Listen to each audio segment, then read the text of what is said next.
Hi hello friends, the art of cooking ಚಾನಲ್ಗೆ ಸ್ವಾಗತ.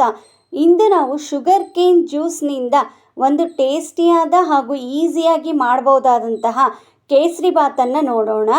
ಮೊದಲಿಗೆ ಬಾಣಲಿಗೆ 2-3 ಸ್ಪೂನಷ್ಟು ತುಪ್ಪವನ್ನು ಹಾಕಿ ಗೋಡಂಬಿ, ಬಾದಾಮಿ, ದ್ರಾಕ್ಷಿಯನ್ನು ಹಾಕಿ ಕಪ್ಪಾಗದೇ ಇರೋ ಥರ ಹುರಿದು ಒಂದು ತಟ್ಟೆಗೆ ತೆಗೆದಿಟ್ಕೊಂಡು ಉಳಿದಿರುವ ತುಪ್ಪಕ್ಕೆ ಬಾಂಬೆ ರವೆ ಅಥವಾ ಸಣ್ಣ ರವೆಯನ್ನು ಹಾಕಿ ಮೀಡಿಯಮ್ ಫ್ಲೇಮ್ನಲ್ಲೇ ಹುರ್ಕೊಳ್ಳಿ.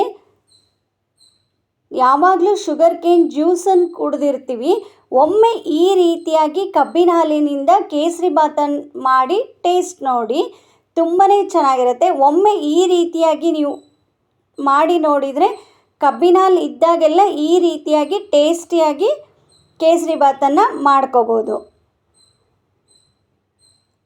ರವೆಯನ್ನು ಹುರಿದು ಒಂದು ತಟ್ಟೆಗೆ ಇಟ್ಕೊಂಡು ನಂತರ ಅದೇ ಬಾಣಲಿಗೆ 1 ಲೋಟದಷ್ಟು ಕಬ್ಬಿನ ಹಾಲನ್ನು ಹಾಕಿ ಅದು ಚೆನ್ನಾಗಿ ಕುದಿ ಬರಬೇಕು.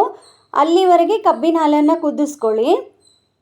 ಕಬ್ಬಿನ ಹಾಲಿನಲ್ಲೇ ಸ್ವೀಟ್ ಅಂಶ ಇರೋದ್ರಿಂದ ಮತ್ತೆ ನಾವು ಸಕ್ಕರೆ ಅಥವಾ ಬೆಲ್ಲವನ್ನು ಉಪಯೋಗಿಸೋ ಅವಶ್ಯಕತೆ ಇಲ್ಲ. ಹುರಿದಿಟ್ಕೊಂಡಿರುವ ರವೆಯನ್ನು ನಿಧಾನವಾಗಿ ಹಾಕ್ಕೋತಾ ಹೋಗಿ, ಇಲ್ಲ ಅಂದರೆ ಗಂಟಾಗೋ ಚಾನ್ಸಸ್ ಇರುತ್ತೆ. ಆದ್ದರಿಂದ ಹಾಕುವಾಗ ಕೈಯಾಡಿಸ್ಕೊತಾನೆ ರವೆಯನ್ನು ಹಾಕಿ, ನಂತರ ಅದಕ್ಕೆ 1-2 ಸ್ಪೂನಷ್ಟು ತುಪ್ಪ ಮತ್ತು ಏಲಕ್ಕಿ ಪುಡಿಯನ್ನು ಹಾಕಿ ಚೆನ್ನಾಗಿ ಕೈಯಾಡಿಸಿ. ಇದನ್ನು ಮಾಡಲಿಕ್ಕೆ ಹೆಚ್ಚು ಸಮಯ ಬೇಕಾಗಲ್ಲ. ಮಿನಿಮಮ್ 10-15 ನಿಮಿಷದಲ್ಲಿ ಈ ಕೇಸರಿಬಾತನ್ನು ನಾವು ಮಾಡ್ಕೋಬೋದು. ಅದು ಚೆನ್ನಾಗಿ ಬೆಂದಿದೆ ಅಂದರೆ ಅದು ಬಾಣಲಿ ತಳವನ್ನು ಬಿಟ್ಕೋತಾ ಬರುತ್ತೆ.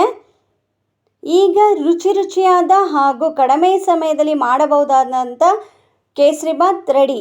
ಈ ವಿಡಿಯೋ ಇಷ್ಟವಾಗಿದ್ದಲ್ಲಿ ಲೈಕ್, ಶೇರ್ ಮತ್ತು ಕಮೆಂಟನ್ನು ಮಾಡಿ. ಇನ್ನೂ ಹೆಚ್ಚಿನ ವಿಡಿಯೋಗಳಿಗಾಗಿ ನನ್ನ ಚಾನಲ್ಗೆ ಸಬ್ಸ್ಕ್ರೈಬ್ ಆಗಿ.